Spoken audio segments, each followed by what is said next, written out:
వీరభద్రుడు movie review ఇప్పుడు మనం చూద్దాం. సరైన సినిమా లేక విలవలవాడుతున్న థియేటర్కు ఇప్పుడు వచ్చిన సినిమా ప్రేక్షకుని బాగా అలరించిందనే చెప్పవచ్చు. ఇంకా సినిమా విషయానికి వస్తే, తమిళనాడుకి చెందిన మీను తన తండ్రితో కలిసి హైదరాబాద్కు వస్తుంది. ఆమె అనారోగ్యం పాలవడంతో ఓ మేజర్ సర్జరీ చేయించుకోవాల్సి వస్తుంది. హైదరాబాద్లో అయితే అమ్మిన నగలు ఎక్కువ డబ్బులు వస్తాయని తెలిసి సర్జరీ కూడా అక్కడే చేయించుకోవచ్చని డిసైడ్ అవుతుంది. అయితే వీరు హైదరాబాద్ ట్రైన్లో దిగిన వెంటనే కొంతమంది దొంగలు ఈ వద్ద ఉన్న నగలు కొట్టేస్తారు. దీంతో దగ్గరలో ఉన్న పోలీస్ స్టేషన్కి వెళ్ళి కంప్లైంట్ చేస్తారు. అయితే 60 సవర్ల నగలు కేవలం 45 సవర్ల నగలు మాత్రమే రికవరీ అయ్యాయని పోలీసు వారికి చెబుతారు.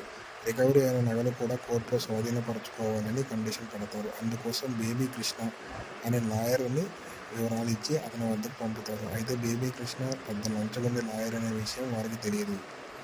తర్వాత ఆ కారణం ఈ కారణం చెప్పి వీరి కేసును వాయిదా వేస్తూ వస్తాడు మీను.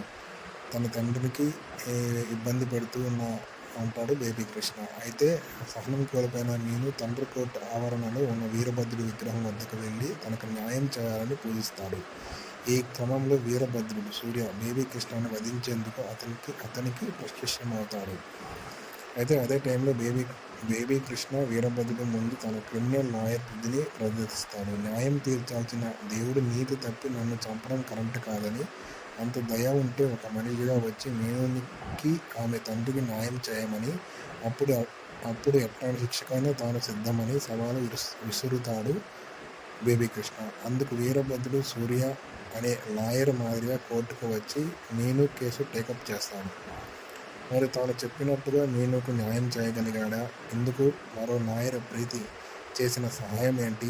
చివరకు మీను జీవితం ఏమైంది అనేది మిగిలింది కథ. నటీనటులు పనితీరుకు వస్తే, సూర్య ఈ సినిమాలో హీరో అని ప్రచారం చేశారు. పోస్టర్పై సూర్యనే పెట్టి సినిమాను ప్రేక్షకుల ముందుకు తీసుకొచ్చాడు.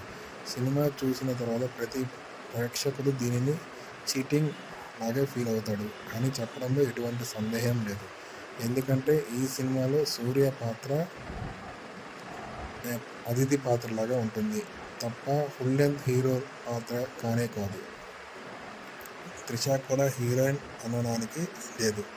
ఆమెది కూడా ఒక కీలక పాత్ర అంతే. సినిమాలో ఎక్కువ నెవిడిది కలిగిన ఉన్న ఆర్జే బాలాజీ పాత్రే. తన డైరెక్షన్లో చేసిన సినిమా కాబట్టి ఎక్కువగా అతని పాత్రనే హైలైట్ చేసుకున్నాడు.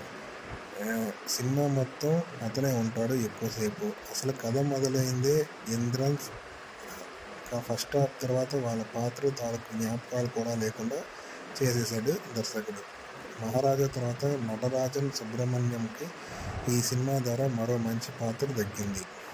సాంకేతిక నిపుణులు పనితీరు, కథ వింటుంటేనే చాలా ఇంట్రెస్టింగ్గా అనిపిస్తుంది. దర్శకుడు ఆర్జే బాలాజీ చాలా మంచి పాయింట్ తీసుకున్నాడు. ఈ రోజుల్లో న్యాయ వ్యవస్థ తీరు ఎలా ఉంది, పేదవాళ్ళు కేసు కోర్టుల్లో ఎందుకు పెండింగ్ పడుతున్నాయి వంటి అంశాలతో పాటు పోలీసుల పనితీరుని ఎత్తి చూపిన విధానం సహజంగా అనిపిస్తుంది. ముఖ్యంగా సినిమాలో కోర్టులో టీ అమ్ముకునే ఒక వ్యక్తి పాత్ర ఉంటుంది. న్యాయం కోసం ఉన్నదంతా అమ్ముకుని చివరికి కోర్టులో టీ అమ్ముకుంటూ లాయర్లకు ఇచ్చిన డబ్బులు తీసుకుంటూ జీవించే పాత్ర అది.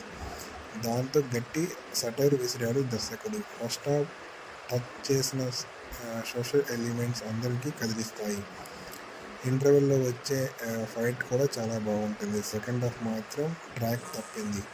ఇంతకుముందు చెప్పినట్టు మీను అనే పాత్ర కథ మొదలవుతుంది, కానీ ఆ పాత్ర తాలూకు పాయింట్ లేకుండా సెకండ్ హాఫ్ నడిపించాడు దర్శకుడు. అందువల్ల ఎమోషనల్ కనెక్ట్ మిస్ అయింది. అంతేకాదు సూర్య స్క్రీన్ స్పేస్ కూడా చాలా తక్కువగా ఉండడం ఒక డిసప్పాయింట్మెంట్.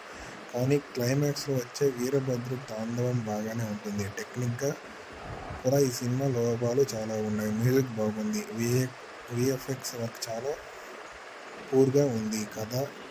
కథంతా 1-2 సెట్లోనే చుట్టేశారు. విశ్లేషణ: వీరభద్రుడు అనే టైటిల్ బట్టి ఇదేదో మాస్ అండ్ కమర్షియల్ డ్రామా అని ఆడియన్స్ ఆశపడతారు.